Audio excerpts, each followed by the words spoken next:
कि उसकी शादी को मात्र 1 साल हुआ था और बड़ी संदिग्ध परिस्थितियों में उसकी डेड बॉडी एक हाईवे पर मिली। इस मूवमेंट से धोखा कर रहे हैं, दुश्मन को मजबूत कर रहे हैं। अगर हम दुश्मन के खेमे में पहुंच गए तो आपका अम्बेडकरवाद झूठा है साहब। कि अनुभव और ऊर्जा, इन दोनों की राजनीति इन दोनों के बिना सफल नहीं हो सकती। इस बात और जो लोग बिखरे हुए होते हैं वो कभी शासक नहीं बन सकते। बस इसी बात में किसी चीज की है तो वो है कि हमारे नेता बटे हुए हैं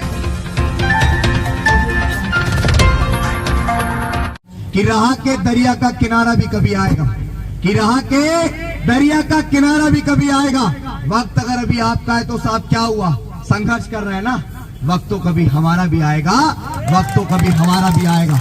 मैं आज विदिशा की धरती पे हूं और यहां मैं इस बात को जरूर कहूंगा कि यहां का एक नौजवान जो बहुत प्रतिभाशाली था, जो बहुत क्रांतिकारी था, जिसने शायद इस समाज की आवाज उठाते उठाते वो खुद विलुप्त हो गया, भाई चरण, जिसका नाम था चरण सिंह।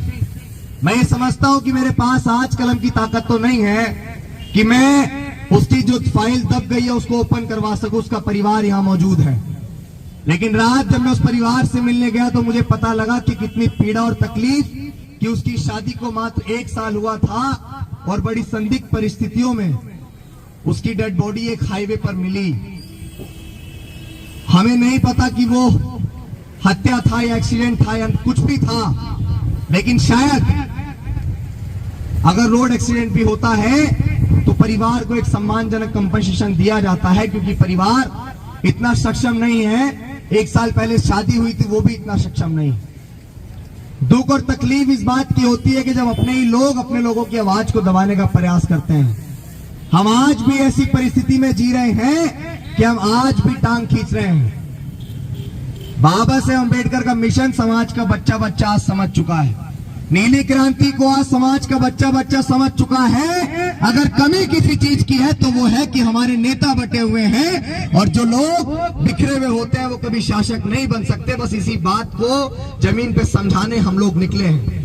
मुझे बताइए, इस वोट का अधिकार बाबा साहेब अम्बेडकर ने अपने 4-4 बच्चों की कुर्बानी देकर हमें दिया।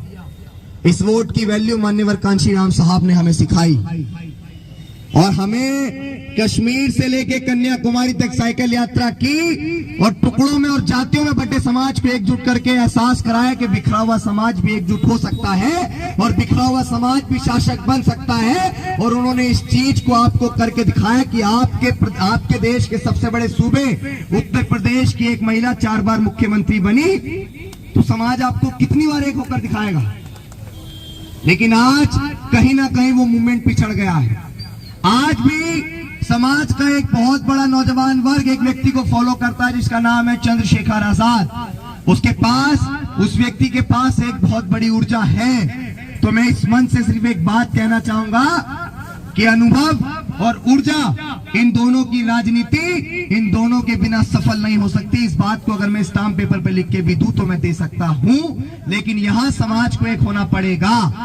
और यहां मैं एक बहुत बड़ी और बात कह देता हूं कि हम जय भीम तो बोलते हैं, हम माननीय कांशीराम साहब की बात तो करते हैं, हम बहुजन आइडियोलॉजी की बात तो करते हैं, लेकिन इस आइडियोलॉजी की बात करके अगर हम दुश्मन के खेमे में पहुंच गए तो आपका अम्बेडकरवाद झूठा है साहब। आप इस मूवमेंट से धोखा कर रहे हैं, दुश्मन को मजबूत कर रहे हैं। हमारा आंदोलन पवित्र है और मैं सिर्फ इतनी सी बात कहूंगा कि जो आंदोलन पवित्र होता है वो दब नहीं सकते। और जिन लोगों को ये मुखालफत हो गया है कि मैं किसी साजिश के साथ निकला हूं या मेरे पीछे किसी का सपोर्ट है, तो हाँ, मेरे पीछे सपोर्ट है सताए हुए लोगों का, मेरे पीछे सपोर्ट है उन लोगों का जो भी आज आप बिखरे हैं और उसके बाद वो लोग शोषण का शिकार है। मेरे पास उन लोगों का सपोर्ट है, मेरे पास माओ बहनों का आशीर्वाद और प्यार है। और हम लोग, मैंने कहा था कि दिल्ली के जंतर मंतर अगर अकेला भी जाना पड़ेगा तो अभिषेक जाएगा, लेकिन हमारी सांस तो रुक सकती है, लेकिन हम नहीं रुकेंगे जब तक हम लोग जंतर मंतर नहीं पहुंच जाएंगे। के अब के सारी हदों से गुजर जाएंगे, हो मत समझना डराने से डर जाएंगे।